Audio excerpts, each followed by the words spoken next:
오늘 우리에게 주신 하나님 말씀 같이 보겠습니다. 오늘 우리에게 주시는 하나님의 말씀은 사도행전 10장입니다. 드디어 이제 10장까지 왔습니다. 사도행전 10장 1절부터 16절까지의 말씀 제가 대신 읽어드리도록 하겠습니다. 자, 저를 따라서 같이 눈으로 읽으시도록 하겠습니다. 제가 봉독하겠습니다.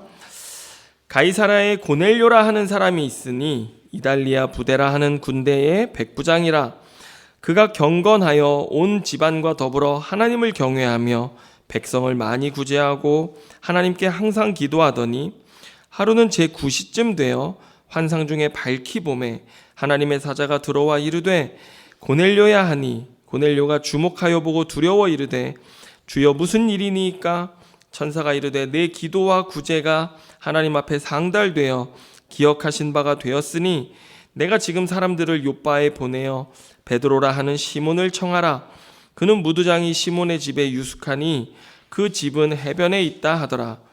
마침 말하던 천사가 떠나매 고넬료가 집안 하인 둘과 부하 가운데 경건한 사람 하나를 불러 이 일을 다 이루고 요빠로 보내니라. 이튿날 그들이 길을 가다가 베드로가 기도하려고 지붕에 올라가니 그 시각은 제6시더라. 그가 시장하여 먹고자 하매 사람들이 준비할 때에 황홀한 중에 하늘이 열리며 한 그릇이 내려오는 것을 보니 큰 보자기 같고 내 귀에 매어 땅에 드리웠더라. 그 안에는 땅에 있는 각종 네 발 가진 짐승과 기는 것과 공중에 나는 것들이 있더라. 또 소리가 있으되 베드로야 일어나 잡아 먹어라 하거늘 베드로가 이르되 주여 그럴 수 없나이다.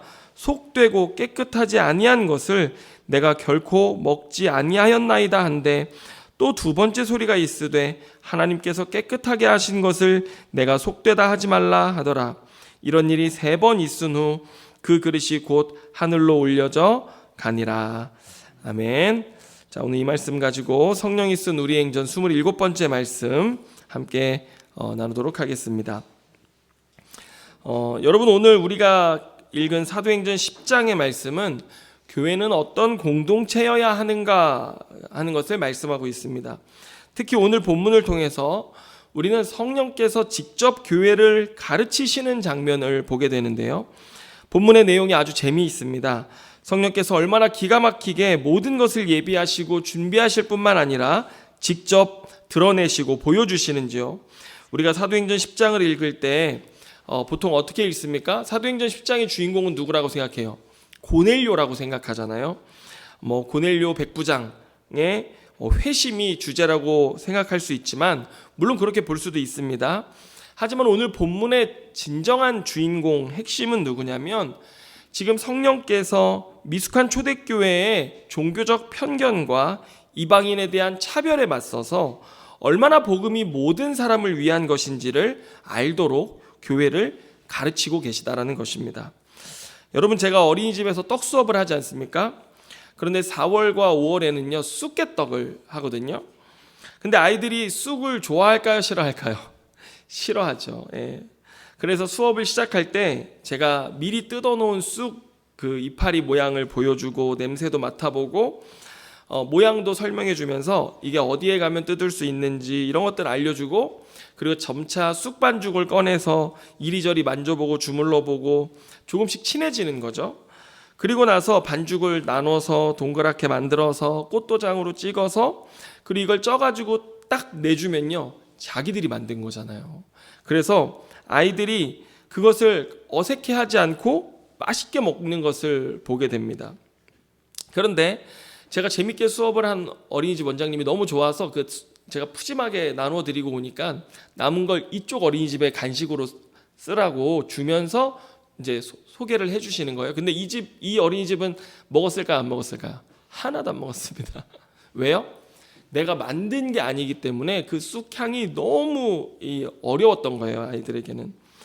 그래서 이렇게 체험을 한 것과 하지 못한 것 굉장한 차이가 있다는 것을 아는데, 그래서 이런 편견을 깨는 데는요 뭐가 필요해요? 과정이 필요한 거예요. 과정.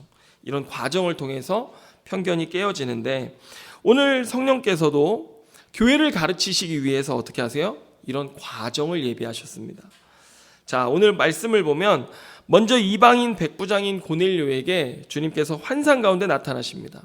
3절 말씀을 보면 하루는 제9시쯤 되어 환상 중에 밝히 봄에 하나님의 사자가 들어와 이르되 고넬료야 하니 이렇게 말씀합니다. 자, 여러분 읽지 않았지만 1절과 2절을 보면 이방인 백부장인 고넬료에 대한 소개가 나오는데 그는 로마 백부장입니다. 군대 백부장이고 하나님을 경외하고 유대교의 구제와 선행의 가치를 따르며 기도에 힘쓰던 사람이었다라고 말씀합니다. 그런데 여러분 이 고넬료가 왜 이렇게 선행, 구제, 기도에 힘쓰는 사람이었을까요? 당시 유대교를 추종하는 그런 사람들의 특징을 보면요, 자신이 알고 있는 주변 종교, 자신의 세계에 있는 종교들의 그 신앙 또는 그 신들에 대한 환멸을 느끼고 그러다가 점차 유대교라는 것을 알게 되면서 유대교의 하나님 또 유대교의 가치에 이들이 매력을 느끼기 시작했습니다. 그래서 고대에 로마 사회 가운데 유대교를 추종하는 사람들이 꽤나 있었다라는 것을 우리는 알 수 있습니다. 그래서 앞서 우리가 에디오피아 고관 내시 말씀 기억나시죠? 거기 보면 그도 이방인이었지만 유대교에 들어가길 원했던 것이었고 오늘 마찬가지로 이 고넬료도 이런 유대교에 대한 소망을 가지고 신앙하며 살았던 것입니다. 그래서 보통 유대인들은 3시, 6시, 9시 이때 하루 3번 기도를 했거든요. 여러분 3시는 누구냐면요. 누구냐면이 아니라 그 몇 시냐면요. 9시. 6시는 12시. 그다음에 잠시만요. 3시는 9시, 6시는 12시, 9시는 3시. 오후 3시를 가리키는데 오늘 고넬료도 다른 유대인들처럼 경건하게 이 시간에 기도하며 하나님 앞에 나아갔던 것이죠. 그런데 마침 오후 3시, 그러니까 9시 기도 시간이죠. 그가 기도하는 가운데 환상을 보게 됐습니다. 천사가 자기를 불러서 너의 기도와 구제를 하나님이 기뻐하신다, 기억하신다 말씀하십니다. 그러고 나서 곧바로 내가 베드로라는 사람이 어디에 있는지를 알려줄 테니 그를 불러서 그의 말씀을 들으라 이렇게 명령합니다. 그런데 우리가 사도행전 11장 4절로 한번 가보겠습니다. 한 장 넘겨보면 베드로가 한 이야기를 덧붙입니다. 거기 볼까요? 11장 14절 같이 보면 그가 너와 내 온 집이 구원받을 말씀을 내게 이르리라 이렇게 말씀하고 있습니다. 그러니까 천사가 고넬료에게 뭐라고 한 거예요? 베드로에게 가라. 그러면 그가 너에게 구원받을 말씀을, 너가 구원받을 말씀을 전해줄 것이다 라고 하는 것을 듣고 고넬료가 어떻게 합니까? 사람들을 보내는 것입니다. 여러분 고넬료가 얼마나 기뻐했을지 또 놀랐을지 저는 상상해 볼 수 있는데요. 하나님이 나의 기도를 들으시고 내 구제를 기억하신다니 그리고 나에게 구원받을 수 있는 이 은혜를 주신다니 라는 것이 고넬료에게는 굉장한 기쁨이었을 것입니다. 왜냐하면 당시 유대인들은 철저히 이방인들을 차별하고 구별했습니다. 네, 그래서 괜찮습니다. 이방인들은요 아예 접촉도 하지 않고 특별히 이방인들을 집에 초대한다, 그들과 함께 식사한다라는 것은요 있을 수도 없는 일이고 상상할 수도 없는 일이었습니다.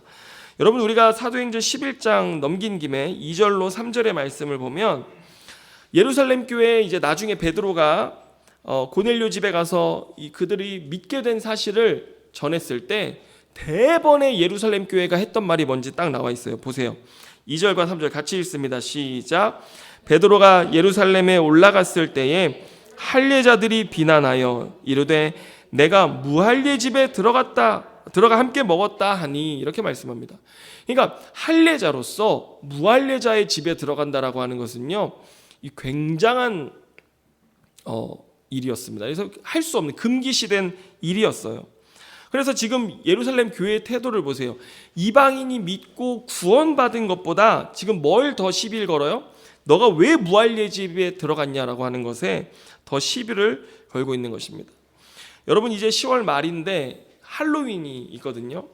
언젠가 어린이집에서 할로윈데이 행사를 한다는 거예요. 그래서 제가 어린아이들을요 어린이집에 보내지 않았습니다. 그날은.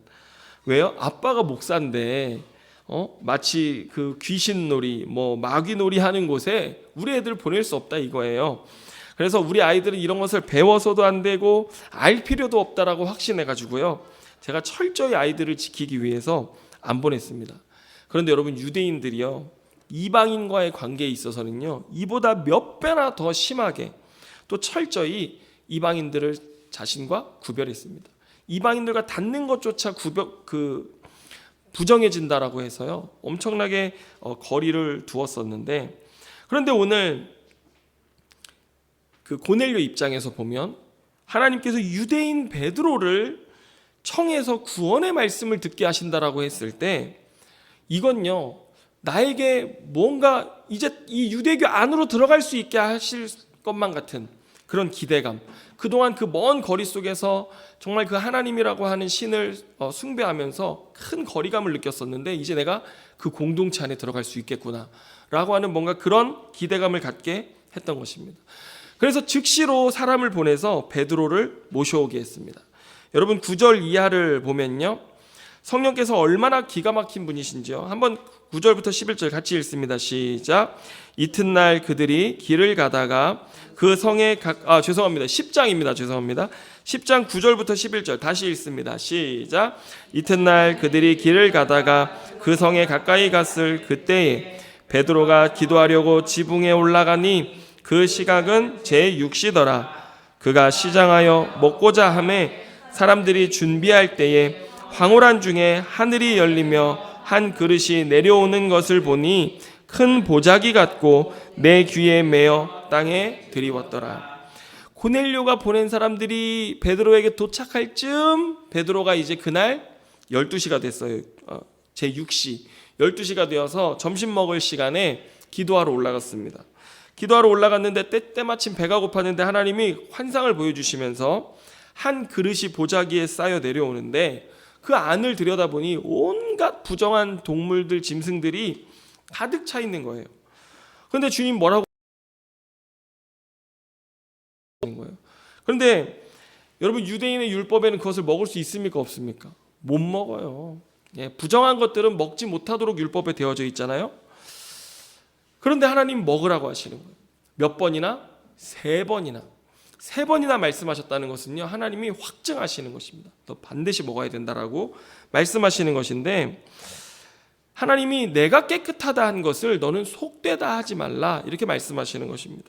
그런데 여러분, 한 성경학자는 이 그릇을 뭘로 이야기하냐면요, 교회다 이렇게 얘기합니다. 교회는 뭐예요? 우리가 나중에 배우겠지만 유대인이나 이방인이나 모든 죄인이 다 부정하지만 한 그릇 가운데 들어가서 함께 하는 공동체, 이것 교회라 이렇게 이야기하는 학자가 있는데, 여러분, 베드로는 유대인으로서 율법을 얼마나 잘 알았겠습니까? 그리고 또 사도로서 율법을 지키는 일에도 충실했습니다. 그런데 여러분, 이런 환상을 경험하니 얼마나 혼란스러웠겠습니까? 내가 잘못 본 건가? 잘못 들은 건가? 얼마나 고민했겠어요. 그런데 3번이나 반복됐잖아요. 그런데 그런 고민 중에 고넬료가 보낸 사람들이 딱 도착한 것입니다. 그리고 그때 또 하나님 말씀하세요. 19절 20절 보시면요, 베드로가 그 환상에 대하여 생각할 때에 성령께서 그에게 말씀하시되 2 사람이 너를 찾으니 일어나 내려가 의심하지 말고 함께 가라. 내가 그들을 보내었느니라 하시니, 주님께서 그들을 보냈다라고 말씀하시는 거예요. 그래서 내려가서 그들을 만나고 주님 말씀하신 대로 그 집에 이제 가려고 하는데, 여러분 생각해 보세요. 지금 이 분위기를 보면요, 유대인들이 이방인의 집에 간다고 했습니까? 안 간다고 했습니까? 이거는요, 큰일 나는 일이에요. 절대 갈 수 없는 일이에요. 그런데 지금 주님이 보내시니 가야 되는 또 입장인 것이죠. 그래서 22절에 보면요, 그들이 천사의 지시로 내가 당신을 부르러 왔다 했죠. 하나님 나에게 말씀하신 것도 있죠. 둘이 딱 맞으니까 안 갈 수가 없는 거예요. 그래서 베드로가 그날 그들을 또 방 안으로 집으로 들여서 하루 묵고 이제 다음날 출발하는데, 여러분 지금까지 이 성경의 전개를 쭉 보면요, 전적으로 성령께서 이끄시고 계시는 상황이지만 그 진행 과정을 보면 유대인들에게는요, 있을 수도 없고 있어서도 안 되는 일을 지금 하나님 계속 반복해서 말씀하고 계신다라는 것을 알 수 있어요. 근데 왜 그러셨을까? 여러분, 우리가 여기서 한 가지 올바로 알아야 할 것이 있습니다. 우리가 출애굽기 19장 5절로 6절 말씀에 가보면 하나님이 이스라엘 백성들을 택하시고 부르셔서 언약 맺으실 때 이런 말씀을 하셨어요. 제가 읽어드릴게요. 세계가 다 내게 속하였나니 너희가 내 말을 잘 듣고 내 언약을 지키면 너희는 모든 민족 중에서 내 소유가 되겠고 너희가 내게 대하여 제사장 나라가 되며 거룩한 백성이 되리라. 너는 이 말을 이스라엘 자손에게 전할지니라. 이렇게 말씀합니다. 여러분, 하나님이 이스라엘 백성을 부르시고 택하신 목적이 뭐예요? 하나님과 열방 사이에, 온 세상이 하나님의 것인데 내가 너희를 그 열방과 나 사이에 거룩한 나라요 제사장 나라로 세워서 너희로 하여금 그 열방이 나에게로 돌아오게 하려고 택하셨다라고 주님 말씀하셨습니다. 그래서 너희가 그런 아름다운 삶을 살기 위해서 내가 율법을 주고 내가 너희를 구별되게 하겠다라고 해서 율법을 주신 거예요. 그런데 점점 우리가 구약의 역사를 보면 이스라엘 백성들은 제사장적 사명, 거룩한 백성의 사명을 고립적인 방식으로 이해하기 시작했습니다. 이방인들을 배타적으로 거부하고 정죄하고 경멸하면서 자신들만의 세계 안에서의 거룩을 지켜가기 시작했습니다. 그러니 제사장 나라가 되는 것은 먼 일이었습니다. 그런데 여러분, 그거 아세요? 이런 현상은 우리가 있는 교회에서도 마찬가지입니다. 여러분, 제가 책꽂이를 봤더니요, 이런 책 제목이 있어요. 텔레비전과 이 텔레비전이 자녀들에게 미치는 그 영향, 이런 제목이 있어요. 그리고 락 음악과 사탄의 이런 영향, 이런 책들이 소책자들이 막 책 서재에 있어요. 그러니까 뭐냐면 옛날 책들이에요. 옛날에는 부모들이 아이들 TV 못 보게 했습니다. 신앙인으로서 아이들 TV 보면 안 돼요. 왜요? 안 좋은 것들이 들어오게 된다는 거죠. 그리고 락 음악, 교회에서 이거 사탄의 음악이었습니다. 키보드요. 이 키보드 때문에 사임한 목사님들이 한둘이 아닙니다. 피아노 없애고 키보드 들여놓으려다가 잘린 목사님들이 한둘이 아니에요, 여러분. 드럼 말할 것도 없죠. 그래서 여러분, 교회는 아이들에게 TV 못 보게 막았죠. 락 음악 못 듣게 막았죠. 최근에는 EDM이라고 그래가지고 그런 전자음 이런 거에 대한 거부감도 많고요. 또 교회는 고3 학생들에게 되면 이제 그들 대학 가잖아요. 그러면 가장 먼저 그들에게 가르쳐야 되는 게 뭐예요? 너네 술 마시면 안 된다. 그리고 대학교 가면 성적으로 순결해야 된다. 이런 것들을 이제 막 가르쳐요. 그리고 이제 취업할 때 되잖아요. 그러면 뭐라고 하는 줄 아세요? 수요일, 금요일, 주일 예배는 절대 빠지면 안 된다. 그런 직장은 가지도 말아라. 이렇게 가르치는 거예요. 강조하고 또 강조했어요. 그래서 이런 것들을 하나라도 범하면 어떻게 됐어요? 청년 때부터 정죄의식, 또 직장인 돼서도 죄의식에 사로잡혀 살았는데, 그런데 교회가 마땅히 세상에 나아가서 그 가운데 있는 불의와 불법과 부정을 행하는 일에 있어서 너희가 얼마나 구별되고 얼마나 거룩하게 살아야 되는지에 대해서는 교회는 가르치지 않았어요. 여러분, 세상에 빛과 소금 되는 삶이 무엇인지에 대해서는 제대로 가르쳐주지 않고 오히려 빛과 소금 되는 것을 이 4가지를 안 하면 된다라고 가르쳤어요. 뭐냐면 첫 번째 주초 문제, 그 다음에 두 번째 주일 성수, 세 번째 11조, 네 번째 봉사. 다른 거는 너희들이 어떻게 하든지 교회는 신경 쓰지 않아요. 그런데 뭐는 꼭 해야 돼요? 주초 문제 하면 안 되고 11조 꼭 해야 되고 주일 성수 꼭 해야 되고 그 다음에 교회 와서 봉사해야 되고, 다른 게 어떻든 요것만 잘하면 오케이인 거예요. 교회에서는. 그가 세상에 나가서 어떤 불의한 일을 하든 잘못된 일을 하든 요것만 잘하면 교회에서 직분 주고 장로 세우고 박수 쳐줬습니다. 이게 올바른 신앙생활이다, 이게 빛과 소금이다라고 교회가 지켜 올리기 시작했습니다. 그러면서 교회가 점점 어떻게 되기 시작했냐면 세상 안에서 고립되기 시작했습니다. 세상에서 사람들이 보기에는 괴상한 광신 종교 집단으로 비춰지기 시작했다라고 하는 거예요. 예. 여러분, 근데 한번 생각해 보십시오. 우리 교회는 제가 언제 여러분들에게 술 마시고 담배 피우는 것 가지고 뭐라고 했습니까? 저는 그런 거 말한 적 한 번도 없습니다. 예? 그리고 제가 주일날 주일 예배 빠지고 어디 가는 거에 대해서 제가 여러분들에게 뭐 어떻게 주일 성수를 범하십니까? 뭐 이렇게 회개하십시오. 뭐 그러던 거 보셨습니까? 제가 여러분들에게 11조 안 하는 거 가지고 뭐라고 하던가요? 제가 교회에 와서 봉사하라고 하던가요?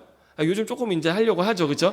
그렇긴 한데 저는 우리 교회 성도들이 그거 말고 세상에서 잘 사셨으면 좋겠어요. 직장에서 덕이 되는 사람이 되셨으면 좋겠고, 세상에 나갔을 때 정직하고 성실하고 사람들 보기에 정말 믿는다는 게 저런 거구나 라는 것을 볼 수 있는 그런 본이 되는 분들이 되기를 바라요. 욕심내지 않고 나누고 비우고 섬기는 그리스도인의 삶의 가치를 살아가시는 성도들 되시기를 간절히 바라요. 주일날 놀고 싶으시면요, 한 번 정도는 놀러 가셔도 괜찮아요. 그리고 술 마시는 거, 담배 피는 거, 여러분 우리나라 보건소에서 하지 말라고 그러죠. 보건소에서 하지 말라는 거 굳이 우리가 뭐 해서 몸에 안 좋으니까 하지 말라고 하는 거잖아요. 그런데 뭐 그런 거는요, 예수 믿고 구원받는 거랑은 하등의 상관이 없습니다. 여러분, 제가 전에 가까운 분이 기도 부탁을 하는데 자기 언니 이제 형부죠.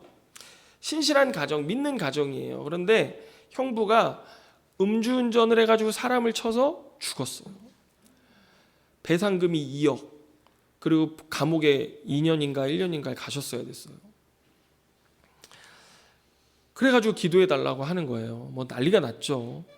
그래서 뭐 없는 돈 있는 돈 다 끌어다가 그 2억 보상하고 감옥 가고 막 그런 일들이 있었는데, 여러분 술 마시고 주일 예배 빠지는 것보다 저는 이게 더 큰 죄라고 생각합니다. 아멘입니까? 생명의 가치를 경시하는 이런 위험천만한 음주운전하지 않는 것이 뭐예요? 거룩이에요. 우리가 제사장으로서 마땅히 해야 될 일이라고 하는 것입니다. 그런데 오늘 성경의 유대인들은 하나님과의 언약에 대해서, 율법에 대해서, 제사장적인 사명과 거룩에 대해서 잘못 알고 있었고, 그리고 이들로부터 형성된 초대교회도 이런 유대교회 울타리 안에 갇혀 있었던 것입니다. 그래서 오늘 성령께서는 교회를 가르치기 시작하셨던 것입니다. 다시 본문으로 돌아와 보면요, 이제 베드로가 고넬료의 집으로 향하는데요, 가서 보니 베드로가 그제서야 깨달아요. 여러분 사도행전 10장 34절로 36절 한번 읽어보겠습니다. 시작.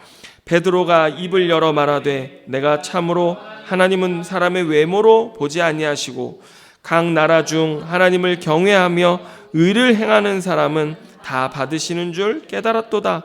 만유의 주 되신 예수 그리스도로 말미암아 화평의 복음을 전하사 이스라엘 자손들에게 보내신 말씀. 여러분 여기 보면요, 베드로가 가서 보니까 어떻게 돼 있어요?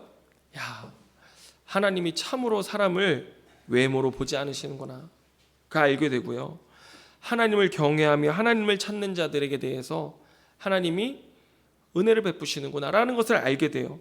그리고 나서 36절에 보면 무슨 복음이라고 말해요? 복음 앞에 이름이 붙어 있어요. 무슨 복음이에요? 화평의 복음이에요. 화평의 복음. 그리고 이어지는 37절부터 쭉 보면요, 베드로가 복음을 전하기 시작합니다.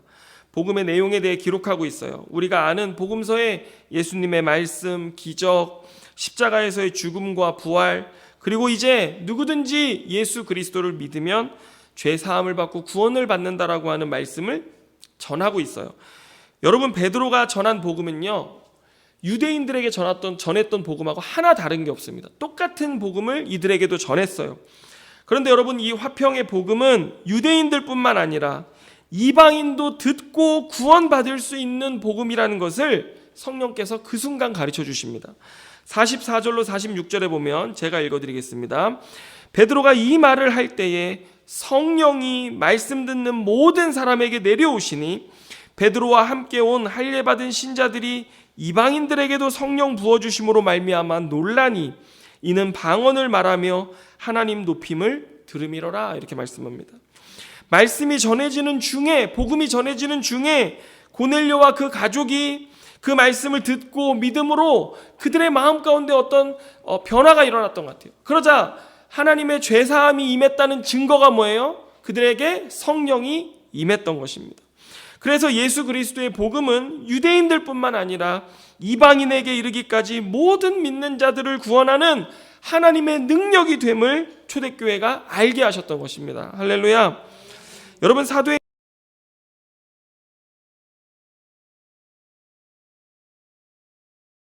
1장 17절 18절을 보겠습니다. 같이 읽습니다. 시작. 그런즉 하나님이 우리가 주 예수 그리스도를 믿을 때에 주신 것과 같은 선물을 그들에게도 주셨으니 내가 누구이기에 하나님을 능히 막겠느냐 하더라. 그들이 이 말을 듣고 잠잠하여 하나님께 영광을 돌려 이르되 그러면 하나님께서 이방인에게도 생명 얻는 회개를 주셨도다 하니라. 아멘. 여러분, 이 일에 대해서 초대교회는 하나님이 성령을 통해 가르치신 것을 깨닫고 하나님께 영광을 돌리며 예배했습니다. 여러분, 오늘 베드로를 통해서 성령은 이 일을 행하셨거든요. 왜 베드로를 통해서 하셨는 줄 아십니까? 마태복음 16장 19절에 가보면 베드로가 예수님에 대해서 주는 그리스도시와 살아계신 하나님의 아들입니다라는 것을 고백했을 때 주님이 내가 이 고백 위에 교회를 세우겠다 말씀하시면서 그때 베드로에게 천국 열쇠를 주십니다. 하나님 나라의 문을 여는 열쇠를 베드로에게 주셨습니다. 그래서 베드로는 온 초대교회를 대표해서 이방인에게 성령의 인도하심을 따라서 천국 문을 열어주었던 것입니다. 그 대표자로 오늘 하나님이 베드로를 사용하셨던 것입니다. 이로써 초대교회는 종교적인 차별과 이방인에 대한 편견을 무너뜨리고 화평의 복음을 전할 수 있게 되었던 것입니다. 여러분, 교회는 어떤 차별과 편견이 허용되지 않는 공동체입니다. 여러분, 고넬료가 구원받은 게 그가 선행과 구제를 많이 하고 기도를 많이 해서 구원받았다고 생각하십니까? 하나님 그를 그래서 먼저 택했다고 생각하십니까? 아닙니다. 성경은 분명하게 말합니다. 그도 복음을 듣고 믿어 회개하여 죄사함을 받았기 때문에 성령을 받고 구원받은 것이라고 성경은 말합니다. 절대 그의 선행과 기도가 구원 조건이 아닙니다. 여러분, 그리스도 없이는 아무리 선한 자도 예수를 믿고 회개하고 성령 받음으로 구원받아야 합니다. 마찬가지로 어떤 죄인도 또 어떤 종교를 믿고 있든 어떤 인종이든 어떤 성격의 사람이든 그의 지위의 높고 낮음과 상관없이 온전히 복음을 듣고 믿어 회개하고 예수 그리스도가 주시는 죄사함을 받은 자는 구원을 받은 하나님 나라의 한 가족, 영적 가족이 되는 것입니다. 그러나 여전히 우리는 교회 안에 편견이 가득한 것을 보게 됩니다. 여러분, 노예제도는 진작에 철폐되었습니다. 교회를 통해서 철폐되었습니다. 그러나 여전히 우리가 살아가는 사회는 보이지 않는 계급이 존재합니다. 세계가 한 지구촌이 되었다라고 우리가 다 한 가족이라고 이야기하지만 여전히 우리는 인종으로 차별당하고 또 차별하며 살아가고 있습니다. 장애인들에 대한 편견도 마찬가지입니다. 여러분, 그뿐입니까? 우리가 사는 시대는 이제 과학의 발전과 함께 그동안 우리가 알지 못했던 수많은 것들이 사실이 되는 시대를 살고 있습니다. 여러분, AI가요, 본문 딱 주면요, 그냥 5분이면 설교를 만들어냅니다. 예. 그리고요, 이번에 제가 참 놀라운 소식을 들었는데, 대학원에 이제 석사 과정을 하는 어떤 한 학생이 발제 주제를 AI에게 딱 줬더니 페이퍼를 만들어 준 거예요. 그래가지고 그거를 발표한 거예요. 근데 걸렸어요. 왜 그럴까요? 자기가 본문을 한번 검토했으면 매끄럽지 않은 걸 조금 수정하면 됐잖아요. 근데 아직 매끄럽지 않은 부분이 있는 걸 모르고 그냥 AI 믿고 발제 자료를 뽑아가지고 탁 발제하다가 걸린 거예요. 그런 일이 벌써 학교 안에서 일어나고 있습니다. 예. 여러분, 주중에 제가 어떤 영상을 보는데 화성을 촬영한 실제 영상을 봤거든요.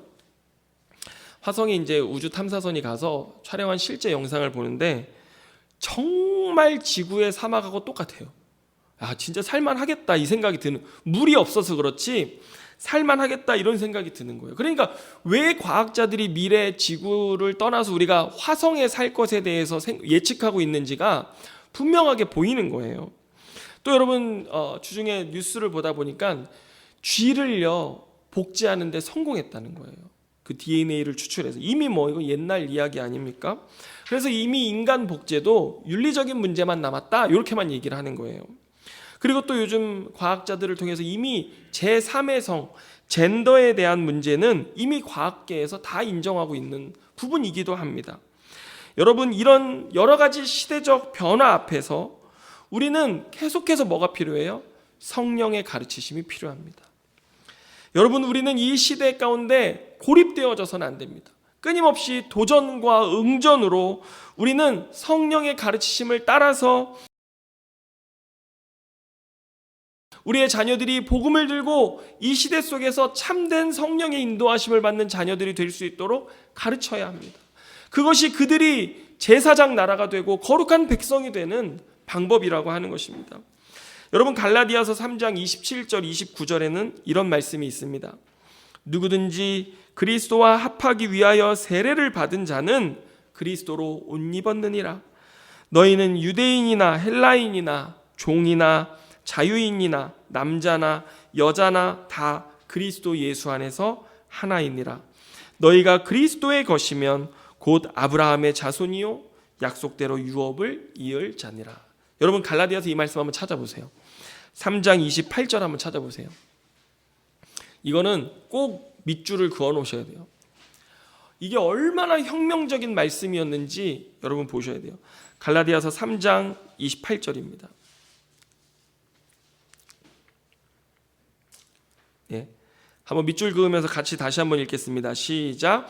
너희는 유대인이나 헬라인이나 종이나 자유인이나 남자나 여자나 다 그리스도 예수 안에서 하나이니라.